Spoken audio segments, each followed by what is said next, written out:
Shalom everybody, welcome back. Thank you so much for joining me. We're up to page 288 of volume 2 of Rabbi Victor Miller's new translation and commentary of Duties of the Mind, and we are in part 10 of chapter 5, and this part is entitled The Human Mind. So we're going to be looking at the faculties of the mind and how the mind can be a chief catalyst to have us reflect on the awesomeness and the greatness of the Almighty, because the more we think about the human mind and how it operates and how complex it is and how it grows with us as we grow, and it sort of matures, and it does all these things that we probably don't even sort of spend that much time contemplating, and we inadvertently end up robbing ourselves of feeling potential degrees of gratitude to Hashem because we fail to really sit and think about things long enough, and we're lacking this sense of reflection, especially in this day and age with all these distractions that are presented before us. So just a reminder as to the sort of overview of where we're at. We're in Shah HaBakina, the gate of examining, and this is the second gate, if I haven't mentioned that already. If I have, apologies. So let's get into it. Part 10, the human mind. After thinking about this, number 1, the faculties of a sound mind. Number 2, and their position among the essential qualities of man. Excuse me, let me read that again. Number 1, the faculties of a sound mind and their position among the essential qualities of a man. Number 2, such as thought. Number 3, the ability to remember. Number 4, the ability to forget. It's actually a blessing to be able to forget, and we'll get into that in the course of looking at this subject. Number 5, shame. It's actually a very good trait to have. People say, I don't want to be shamed. It's precisely the feeling of being shameful that brings a person to do tshuva. So if you're shameless, which is a derogatory term, can be used in a derogative way, that this person's shameless, then that's not a good thing. That's not a good thing. So the trait of shame is actually a good thing. Number 6, reasoning. And number 7, speech. So the most basic level, every time we say the Shemona Esrei, so Orthodox Jewish males will say the standing Amidah. That is a blessing that a person says, made up of 19 stanzas, and they cover different topics. An Orthodox Jewish male will say that 3 times a day. We thank Hashem for giving us a sane mind. And that is found in the stanza where it says, you favor man with da'at, you favor man with knowledge. So essentially what's happening is a Jew will thank Hashem for his having a sound mind and the ongoing maintenance of his sound mind. And so there is a blessing said 3 times a day that acknowledges that. And so you start to think, whoa, okay, these guys are saying this 3 times a day, and I'm probably not even giving it one thought over an entire lifetime. Unlike all other, but we're doing something about that now, so don't panic. Unlike all other blessings of the weekly Shemona Esrei, the blessing of thanking Hashem for granting us knowledge begins with a declaration instead of a request. It starts, you favor man with knowledge. You favor man with knowledge. You favor man with da'at. And only afterwards do we request him to favor us with knowledge and understanding and wise conduct. The reason for this is as follows. All the other needs of men can be more easily recognized, and therefore we need to preface our supplication with an introduction such as, you forgive sins, or you redeem Yisrael. That is, when your chosen nation do something wrong and they do tshuva, you wash them clean again. You provide them that way back. But da'at, knowledge, is the sense of consciousness and awareness. In the sense of consciousness and awareness might be overlooked as a gift of Hashem. For men could consider it an indivisible and inseparable part of their personality that belongs to them as a matter of course. And I think many people sort of think that way. Not many people are inclined to thank Hashem for a sound mind. They'll thank Hashem for maybe their material possessions and their sustenance, but how many of us are really sort of set on thanking Hashem for the things He gives us as a baseline? from the outset, to be able to function in a normal way, let alone whether a person is blessed or cursed, ends up becoming blessed or cursed in their life. Many are born without the ability to think in a balanced way. Many are born without the ability to think in a balanced way. And I just guarantee you've met people like that. And, you'll often sort of be a bit confused as to how they can appear to have sound thinking in one area, but not sound thinking in another. And even those who once had it may have lost it. It is therefore necessary to declare beforehand that all consciousness is a gift from Hashem, and without which man would be more wretched than a beast. So, a lot of people have a faculty, whatever that may be, that faculty deteriorates and they end up losing it, and they long for that thing which they didn't even really contemplate when they had it.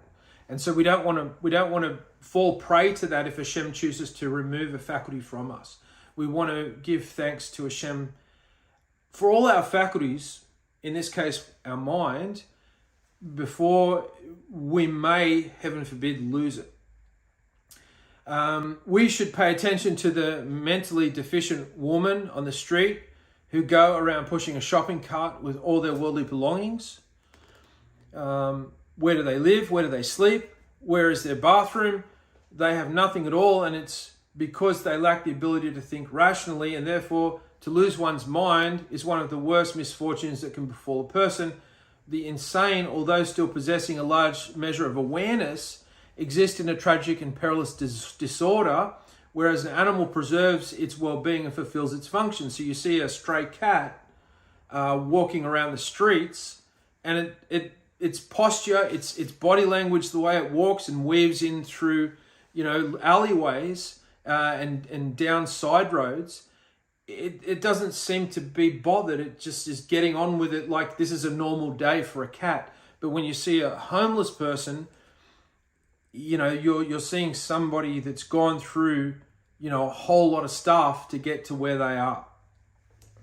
And, it's very difficult to get people back off the streets into a home, because invariably it won't be necessarily because they are out there because there's no other option. They choose to go out there because they're overwhelmed by what most people see as normal life. And so, the mere act of filling out a form or a questionnaire or reading a document or paying a bill is overwhelming to the mind of the majority of homeless people. And that's why when somebody kind of gets them back on their feet, they find within a few months they're sort of back out on the street, because what you see as normalcy, they see is something that they can't cope with.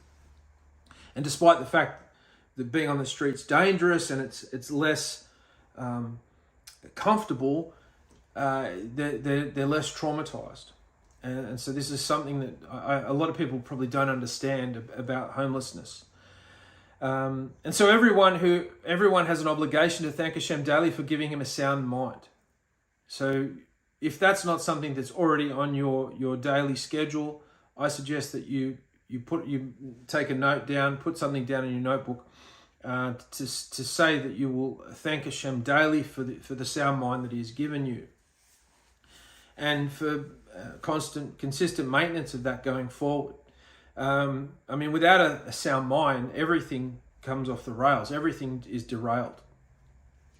We thank Hashem for our minds, and while we are on the subject, we ask him to grant us continuity of mental function at the current level and even higher levels. So we ask, as I was alluding to before, we ask Hashem for the ongoing maintenance of our sound mind, and if possible, that our minds increase in understanding. And there's no better way to do that, to learn subjects through a Torah lens, whether they be subjects to do with science or finance. There's a book that I've just recently read called The Garden of Treasures. Is it the Garden of Treasures? The Garden of Riches by Rabbi Shalom Arush, which I'm going to do a review for soon because I just finished this book.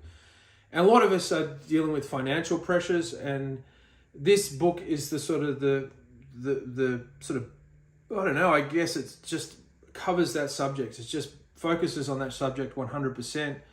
Why are you in a financial difficulty and things like that? And I just finished it, and it's amazing. A Practical Guide to Financial Success by Rabbi Shalom Arush. Get a hold of this book if you're having difficulty with your finances and you want to get a spiritual perspective of perhaps what is happening. This book is for you. I don't know how I got on talking about that, but then anyway, there you go. It's essentially, if you can't think straight, you can't manage yourself. And if you can't manage yourself, then you can't pay your bills. It's as simple as that. You can't work a job, you can't earn money, and you can't pay your bills.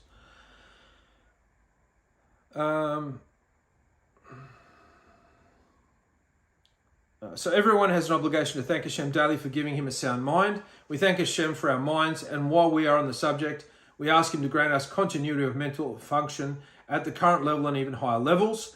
To thank Hashem for our sanity is likely the most important of all our obligations of gratitude to him. Nothing else in all the Shemona Esrei is as vital as that. So there's nothing else as vital that you can pray for than to pray for your sanity, that your sanity may stay intact. Something could happen. You could have a traumatic event that can rock your sanity and cause you to no longer be able to think straight. And so you want to ask Hashem if something, Has v'shalom, something, heaven forbid, should be coming your way through some divine decree that may be a trauma, that if the trauma can't be mitigated or removed, this judgment can't be removed, that at the very least that the judgment won't cause you a trauma that will affect your capacity to think. So, it's always a good thing to pray for, that if you know that you have to pay for something that you've done wrong, that you ask Hashem that the trial that you have to go through to pay back whatever it is you've stolen or whatever you've done not be more than you can bear, mentally as well.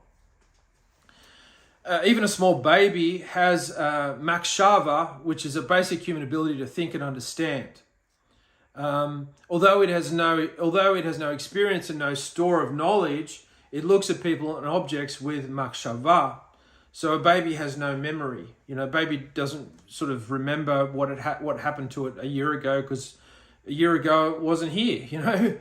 So they're a fresh mind looking at all these things, and they're understanding, but they've really got no context to what things they're seeing, because in many cases they're looking at everything they look at or hear is for the first time.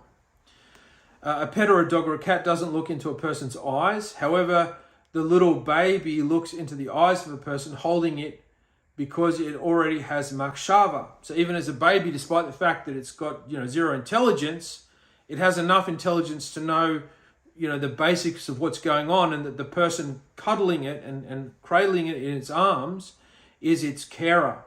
And so it's looking into the soul of the person that's responsible for it, that it's bonding with, for sustenance and for love and for support and for security.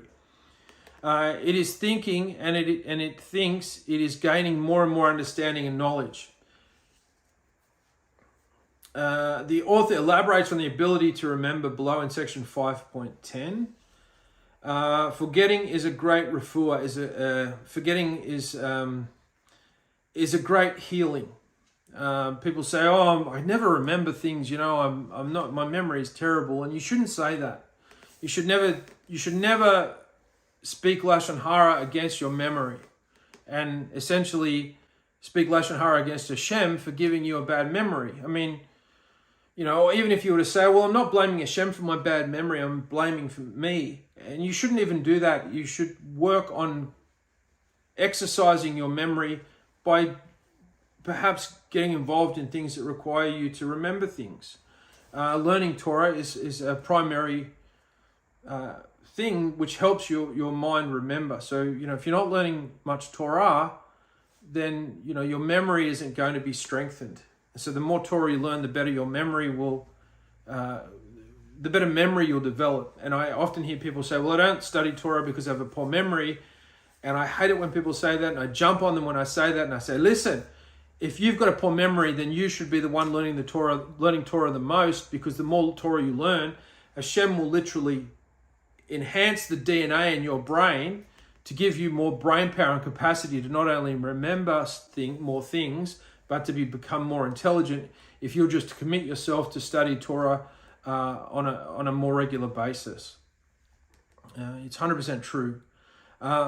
So forgetting is a great blessing. It's a great refuah that enables people to be able to exist in this world. Every day we say in Pesuki de Zimra, quoting Psalm 147:3, he is the healer of the brokenhearted. So when we have a tragedy and we're mourning the loss of someone, over time, that mourning isn't so intense because we begin to forget a lot of what we remembered at the immediacy of that tragedy.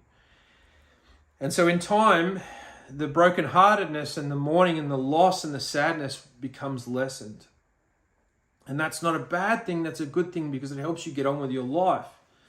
All the merry hearts must understand that their joy is solely Hashem's gifts, as it says, this is quoting Psalm 4, chapter 4, verse 8.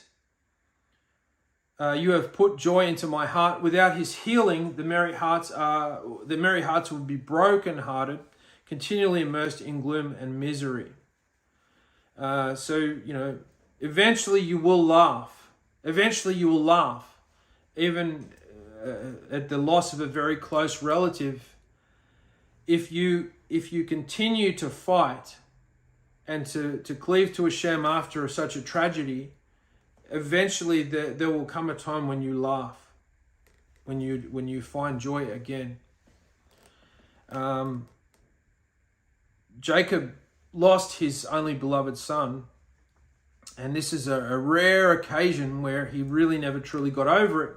But then he found out that his son wasn't taken from him at all. His son was flourishing in a foreign part of the world, and he eventually was brought back to his son. But for all intents and purposes, he did get on with his life. He may have, never truly gotten over the loss of his son, but he did get on with his life. He didn't curl up into the fetal position and just give up. The verse continues, he who binds up their hurts. There are two aspects to this process. The first, he is the healer of the brokenhearted by removing the causes of their grieving. And the other, he who binds up his hurts, even without affecting any change in circumstances. The dead do not return to life by means of the wondrous process of forgetting. The erasing of unpleasant memories is not random, but it is even more complex than the elimination of wastes. So when you eat something, as we've looked in previous videos, Hashem has an ability to have your body remove what's a nutrient in the food and what goes to waste. And you don't know how to do that, but your body knows how to do it, because Hashem instilled in every human body an ability to divide nutrient from waste. And it's extremely complex, as we discussed. But the erasing of unpleasant memories and the holding on to good memories is more complex than that process of removing nutrients from food and dividing it from waste. This is what we're being told here. The wonder of this process of forgetting is rendered more remarkable when we realize how it cooperates with the faculty of memory. The details of the previous day's tragedy are faithfully registered in the mind, yet the poignancy has paled overnight and the facts have become more tolerable. This is why whenever you become enraged or angered over a situation, you should pause, and if it's over the phone, you should say, listen, I'll call you back, something's come up, and call them at least an hour later and then talk about the subject. Because just within a few minutes, 9 minutes, even less than that, your intolerance and anger or rage that is fled up over what it is, and it may be justifiable, it will have subsided considerably, within 5, 6, 7, 8, 9, 10 minutes. And so if you can wait an hour or even wait until the next day, nothing, it doesn't matter if you wait until tomorrow to deal with the situation, you'll be much more calmer. Because Hashem, He enables your mind to remove the components of whatever it is that you heard that have triggered you to think the worst, and to therefore become, risk losing control by firing at everyone in the room. David is telling us here that it's not a simple process. He is the one who binds up the hurts through a miracle of forgetting, and therefore praise is befitting. This is also comes to us from Psalm 147:1. Praise is befitting solely to Him who erases by His miraculous process the sadness of unhappy experiences. So if you get some bad news that makes you sad, in time you will be less saddened about the situation. In time you'll be less saddened. Don't think that you're always going to feel this sad. Even if it's something really bad, you're not always going to feel like this. You're not always going to feel like this. And there's people, they go out of their way to maintain this unhappy feeling and refresh it every day. And, they're really kind of putting themselves in a situation of self-destruction by going out of their way to renew their grief, because they feel that maybe letting go of the grief as it hit them when they first heard is in some way, going to dishonor the dead or whoever it is they're grieving over. And that's not true. The person would want them to be able to go on. A life that is attached to another life it's not how Hashem expects human beings to exist. We all are our own individual selves. Now there are such things as soul attachments. So when you have a relative pass away and then not too long another relative passes away, that is actually a valid thing, but it's not the norm. It's not across the board. Note, the ability to forget is essential to human existence and is explored at greater length below in section 511. The sense of shame is essential for human civilization. So we're getting on the topic of shame. Noah, the creature, exhibits the quality of shame, is explored at length below in section 512. Animals don't have shame. They'll just go to the toilet anywhere in the street. And a human being will go to somewhere private if they need to go to the toilet. People can solve their problems and make decisions in life by reasoning.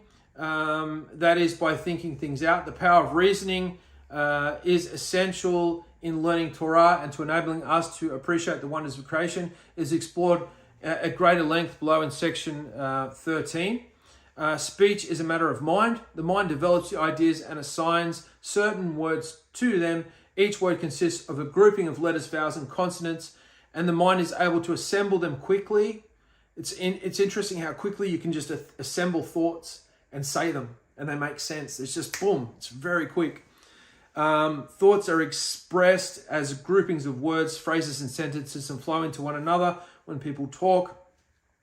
All this happens because the mind is working at a rapid pace to express the person's thoughts into combinations of sounds that will have meaning in the minds of other people. Note, the power of speech and the ability to write down our thoughts is explored at greater length below in section 14. So let's look at section 11, the human mind memory. Note, the author now proceeds to explore the ability to remember. This is number 3. He begins by asking the reader to consider what life would be like without it. Take a look and imagine what would happen if a person would be missing just one of these qualities, the ability to remember. How would he be able to exist? What ruination would he suffer in all his affairs? So if he was told, not to touch an electrical output with a pair of scissors or a knife, he would remember, I won't do that because if I do that, I'll get electrocuted. And if he forgets, then one day out of curiosity, he'll stick a knife in the PowerPoint and then be electrocuted and die, and perhaps die. So the ability to remember keeps you safe. I witnessed a dignified elderly Torah scholar asking his child to take him home. He lived around the corner, but he didn't remember his street or his house number. Here was a dignified gentleman who couldn't even remember where he lived. He obviously had some memory because otherwise he wouldn't be able to walk or put one foot out ahead of the other, but his memory had begun to deteriorate and that made him helpless. So this is a more practical situation. This is a situation for a more mature person. When their mind becomes faulty, they don't even remember what their address is, so they can't even get themselves home. Without memory, a person wouldn't remember that he owned, remember what he owned. It's quite obvious, and what he had to do. He wouldn't even know if he was at home or if the house he was in belonged to someone else, and he wouldn't know what he took and what he gave, and what he saw and what he heard, and what he said and what he was said to him, and he wouldn't remember who was good to him, like his wife or father or mother, or who was harmful to him, so that he might remember that person. He wouldn't remember who helped him, so that he should be grateful, or who hurt him, so that he should avoid that person. He wouldn't know the way, though he had traveled it many times before, and he wouldn't remember any knowledge, even though he had studied it all his life. The Koach Haskiranan, the power of recall, Haskironan, the power of recall, is a very complex and mysterious process. So the ability you have to recall things is not a simple thing. You know, you're going to a filing cabinet and you're going straight to where that file is and pulling it out. Everything that happens to a person is recorded and filed away in his subconscious mind. Nothing that the person experiences is ever entirely forgotten. The challenge is to bring specific memories to his conscious mind when he needs them. And this is, it's pretty much describing Alzheimer's, dementia, and you see these people, they don't remember their own children. And just a tip while we're on that subject is try not to correct somebody with dementia or Alzheimer's. Just go with whatever they're saying. Obviously, if it's not derogatory or it's not going to cause them harm, by constantly correcting them, it demoralizes a person that's in that state. A person might see somebody once and not see that individual again until 50 years later. The picture of that individual's face jumps out from the files of the person's mind, and he mentally sees that picture again. Sometimes a person can even recall an odor. When he was a boy, he might have passed a pickle factory, and many years later, when he detects the same smell, he's reminded of the time when he passed the pickle factory as a boy. Everything in life is reflected in our memories, and all these memories affect us. Music is actually a big contributor to our memory. It's like a time machine. If you play a song that you remember playing when you were perhaps overseas or at a good time in your life, and you hear that song later on, you'll remember that like you were there. It'll take your mind back like you were there. So music is also plays a huge part and a huge role in remembering. And this is why it's become so effective in modern times to be used with people that are experiencing Alzheimer's and various forms of dementia. They play old songs that they know the person would remember, and the person can recall all the lyrics to the song. And after the song, they can freshly speak like they're fully cognizant. And it is until sometime later that they go back to how they were. And so this is a type of therapy that's being explored in this day and age. It's very, very, very interesting. There's plenty of videos on it you can watch. A person's experience is nothing more than the accumulation of various pictures, words, and facts that have been recorded in his mind. The value of experience depends on being able to compare what happened in the past with what is happening now, and what is about to happen. Without memory, experience would not help him. He would not be able to evaluate something in light of the past, nor would he be able to anticipate the future based on the past. He would almost be stripped of his humanity. Just the loss of his memory would come close to rendering him a non-human personality. Everybody is familiar with the loss of memory that is experienced by some elderly people. They don't remember names and often are at a loss for words because their zikaran is not functioning well. It's not functioning well.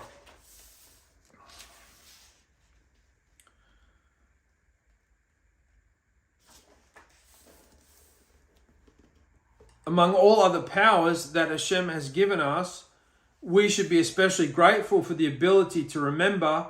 We should have this in mind every day when we say in the Shemona Esrei, and later on when we say we thank Hashem that we have this ability. So the purpose of our present study is not merely to gain the chokmah, the wisdom, the scientific knowledge of the mind, but to enable us to be an Ovdei Hashem, a servant of Hashem. We serve Hashem through our gratitude for what He gave us, or what He gave to us. This is why we're doing this. We're not doing this for you to, to get all excited and go, wow, I didn't really think about that. Wowza. This is not a wowza series. We're not out to wows you with wowzerisms. We're here to give you the tools to be a better servant of Hashem in your capacity, in your station in life, whoever you are. Whether you're a Gentile or a Jew. Not that I expect many Jews to watch these videos, because they aren't for Jews. These videos are for Gentiles, for Noachites, right? Okay, so part 12 of chapter 5, the human mind forgetting. We'll do forgetting, and we might leave it there at forgetting. Okay, let's get into forgetting. The ability to forget also serves a purpose. Forgetting is not merely a process of memory loss. It is a positive aspect of life. I bet you didn't think of that. Forgetting is actually a positive aspect of life. But the loss of memory that we acquaint ourselves with is just when we have moments of inconvenience that come upon us because we can't remember an address or somebody's name. We're embarrassed. We're doing an introduction, and somebody goes to do the rounds to introduce people, and they stop on a person and forget their name. I've had that experience like a long time ago, and there was a lady who just sat there and her eyes became like fish bowls as she glared at me. And I thought, man, I had the wherewithal to go out there and do the big introduction. There was about 5 or 6 people I was introducing this new person to. And I stammered on this one lady. I forgot her name. And rather than her sort of chime in and just say it and save me the embarrassment, she just sat there with glaring eyes. I'll never forget that. And it really annoyed me at the time. And in the ensuing years, when I've been in situations like that and I've seen that happen, which has thankfully been pretty rare, it just really upsets me, and it just is such a poor sign of character. And if it happens that I see somebody goes to do the introduction and there's a millisecond of a pause on me, I'll just say my name and I'll go, good on you for doing the introductions. I'll help you out, but then you have people that just go, don't you remember my name? And you just think, yeah, there's a reason I probably don't remember your name, because of your attitude. So I hope you can sympathize with what I'm getting at on that one. That was just something that I just totally found sort of so revolting, and it's just such a sign of a poor character in a person, Anyway, I'll get over it one day. If not for the ability to forget, a person would never be free of sadness. There are times in everyone's life when he experiences sadness. If not for the ability to forget, the impression would linger indefinitely. Even the greatest joy would not drive the sadness away. He would have no pleasure from things that should cause him joy, because he would always be remembering the tragic things that have happened in the world. We would never have recovered from October 7. October 7 would be like it happened yesterday. But this doesn't mean that we forget the incident and think that the incident wasn't as tragic as it was when it happened, 20 years later. It just doesn't affect us on a daily basis as much. Because if we do actually indeed downplay the event that was horrifically tragic at the time, and we see it in lesser tragedy, in less light, then things will happen, like people will come up with a Titanic ride. Like in Sydney, Australia, we in Fox Studios, a place called Fox Studios where they used to do a lot of movie stuff. There was an amusement ride called the Titanic ride, and you would go on the Titanic and it would somehow sink while you're on it. I don't know how it worked. I never went on it, but that's horrific.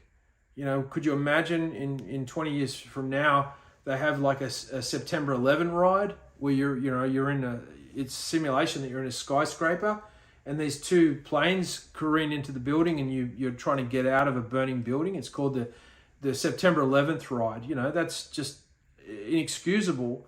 And yet it's okay to have a Titanic ride. You know, it's since closed up years ago. But so you don't want to forget the tragedy of the event, but in time you want to be able to get on with life and not have the tragedy of the event, you know, affect you from being able to function properly in years to come. People who went through the war in Europe witnessed horrific events that seemed unforgettable at the time. Yet after the war, they lived normal lives, even going to Simchat and sharing in joy. This seems unnatural behavior. It is only the Yad Hashem, the hand of Hashem, that causes certain forces in the mind to arise and wipe out the pain of memory in the same way that a wet cloth erases chalk marks from a blackboard. It doesn't mean you forget, but it just means that you can get on with your life. At anniversaries and things, you can certainly recall it. If somebody wants to interview you for a program and you recall the horrendous story, you know, that's going to be a difficult thing to do, but it has value, it has weight, so that we don't forget, other people don't forget, and that might not have been involved in that tragedy. But for the most part, you can get on with your life. You can raise a family and have children and keep a job. Note that there are two versions of the Hebrew text of Kavod HaLevavot. For the next few words, in the interest of completeness, we've presented both versions here. Version number 1, he would have no hope for rest from worrying about any enemy with whom he had a dispute in the past. Version 2 in the Kavod HaLevavot reads, he would have no hope to rest originating from any possible source of hope, because he would always be worrying about what he once experienced or saw. So there's two different English renderings of that section of the Kavod HaLevavot that the author has decided to make sure that we are made privy to. He would never stop thinking about it over and over again. He would always be afraid of what might happen to him. Do you not see that two opposing qualities were put into man, the ability to remember and the ability to forget? Absolutely phenomenal how Hashem has put two opposing qualities into a human being. I don't know if you've ever thought of that before, but you have now, and that's a huge blessing.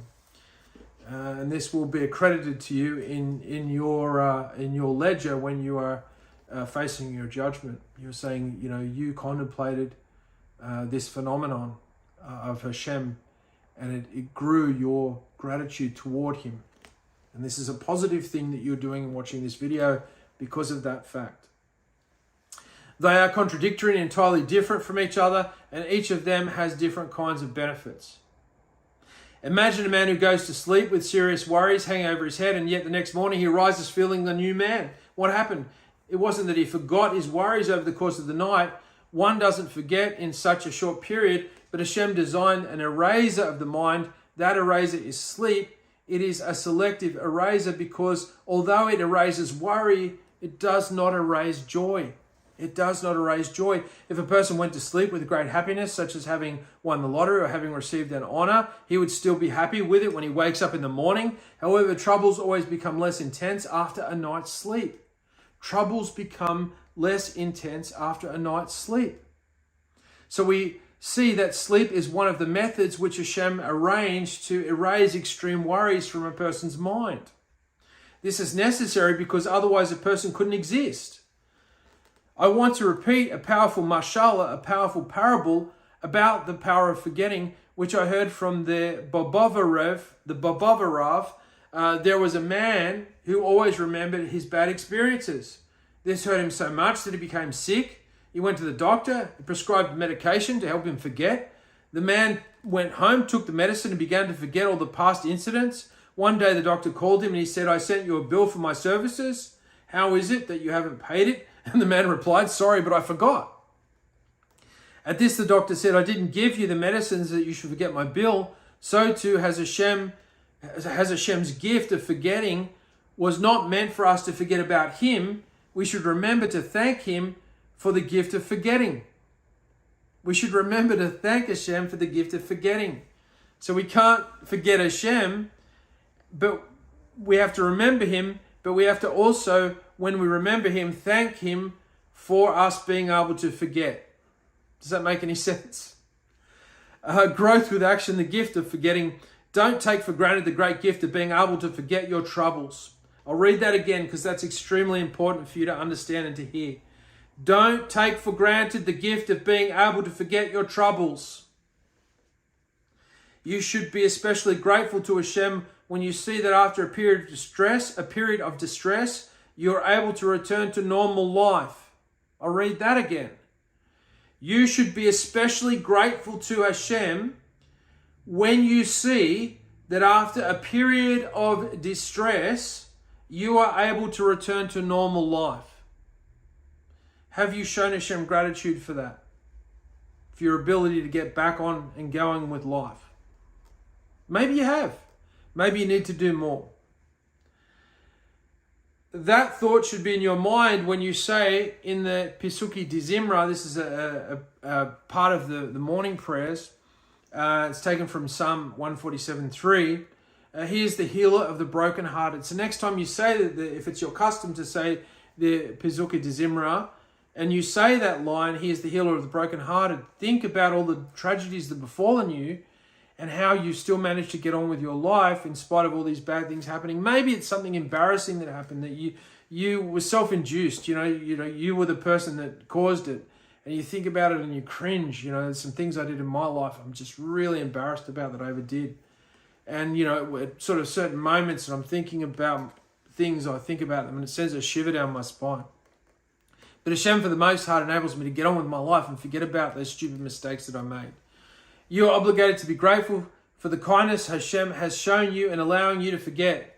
Despite the healing power of forgetting, if someone caused another to have zar distress, and in the course of time the victim forgot about his zar, it does not imply forgiveness of the one who caused that distress. The perpetuator is judged by the zar at the time it was inflicted. So he's judged by the distress that was caused at the actual time of the incident. The guilty one will always be held to account for the zar that he caused. He won't be able to say it's over now. That fellow doesn't mind it anymore. He's older and wiser. For example, if somebody was mevayesh, ashamed, a little boy, even though years have passed by and the boy has grown up, Hashem will hold it against the person who unnecessarily embarrassed him. And I went through an incident at school where I was embarrassed by a teacher for probably just over an hour in front of my whole class. And I'd done something wrong, but to this very day, I think the teacher overstepped the boundary of the punishment that he was giving me for me lying to him in front of the class. And he made a point. He might have been using me to make a point to the class that he wasn't to be trifled with in that manner. And so for my whole life, I've never forgot that incident of how he shamed me and ridiculed me in front of the class, even to the point of taking me into the front of it was a portable building. I remember the teacher's name, Mr. Waters. And it was at Winmalee High, Winmalee Public School, not Winmalee High, Winmalee Public School.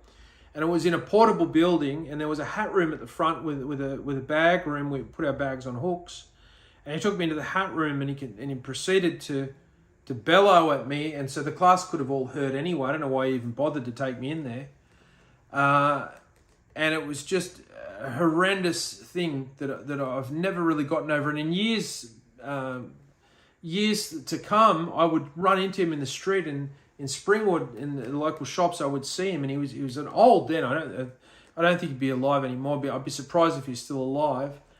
And he had this big sort of bushy beard, a very sort of thin, gaunt man with glasses, and it actually led to me repeating year 6. That's right. It led to me. That was a chief incident that caused me to actually repeat in class, and so all my friends went over to high school the next year, and I had to stay back in primary school, and I had all these other people I didn't know, and they go, "Oh, you repeated," and that was a further shame to me, and it caused me great trauma. And there were things happening in the background of my life that weren't to do with school that were causing me to be like that, which weren't being addressed.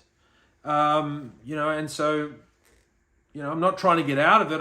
I shouldn't have lied, but if you're a teacher out there, be extremely careful. What you do, how you discipline children. Now, what's happened is the pendulum sort of swung precisely in the opposite direction, and a teacher can barely do anything to restrain a student, and now the students can abuse teachers, and teachers have got their hands tied.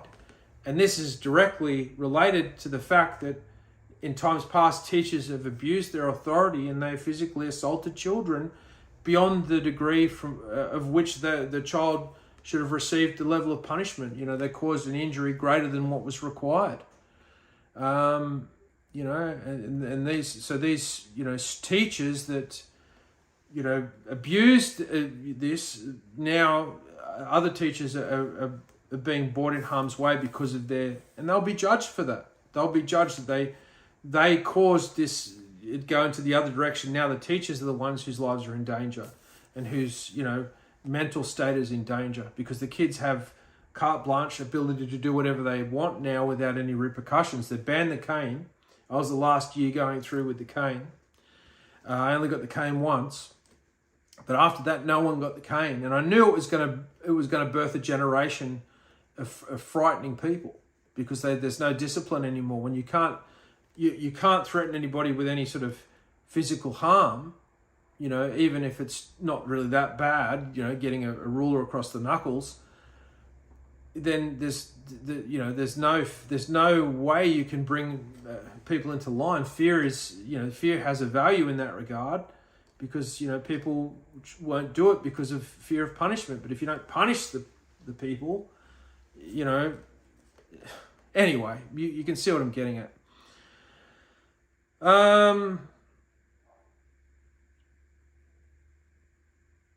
He won't be able to say it's over now. The fellow doesn't mind anymore. He's older and wiser. For example, if somebody has mevayesh, shamed a little boy, even though years have passed by and the boy has grown up, Hashem will hold it against the person who unnecessarily embarrassed him. That person caused pain to a fellow Jew, and though the pain has been wiped out by the healing power of forgetting, the guilty one remains fully accountable. He must wait until the victim grows to adulthood and then beg his forgiveness. So although we thank Hashem for allowing people to forget, that gift is not for the benefit of the person who inflicted the suffering. I'll read that again. So although we thank Hashem for allowing people to forget, that gift is not for the benefit of the person who inflicted the suffering. So if you caused the suffering, you want to hold on to the memory of that suffering you caused to the point where it disturbs you, so much so that you will track down that person years later to privately apologize to them and ask for their forgiveness. Otherwise, you're gonna be held accountable. And I know, in my heart of hearts, I know that this teacher is going to be in some way. I'm going to be in trouble. I shouldn't have lied. So that's something that I'll have to deal with. Hopefully through tshuva, that it'll be fairly minimal. But certainly this teacher that dealt with me on that day, he's going to be in some way held to account for that having an effect on me in years to come. It affected, the funny thing was, had I not repeated, I would have gone to an existing high school, and because I did repeat, I ended up going to a high school that was nearby, which was in walking distance, which was a brand new high school. So there were no other years above us. So every year we had a year come in underneath us. But as a result, our sort of generation, our year of, you can call it that, we ended up going out into the world being perhaps quite naive, because we had no sort of years above us and didn't feel that sort of threat. So I don't know whether that was a silver lining or not, but yeah, it certainly made life a little bit more easier in my high school years by being literally the first year at a school. There was barely any of us there, but after each year, another allotment of people would hit year 7 and we'd be year 8, and then so on and so forth. Okay, so I think we'll leave it there. That takes us to page 295. The next section is part 13, the human mind, shame. So that'll be a really interesting topic. Listen, thank you so much for joining me. I hope you enjoyed this video. Please hit a like and put a comment down. The secret word, what's the secret word for today?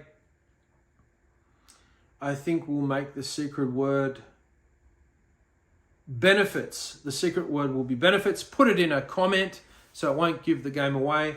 And I will know, and Hashem will know, and you will know that you have done some hard yard learning with me today, which can never be taken from you. And until next time, Hashem willing, bye for now.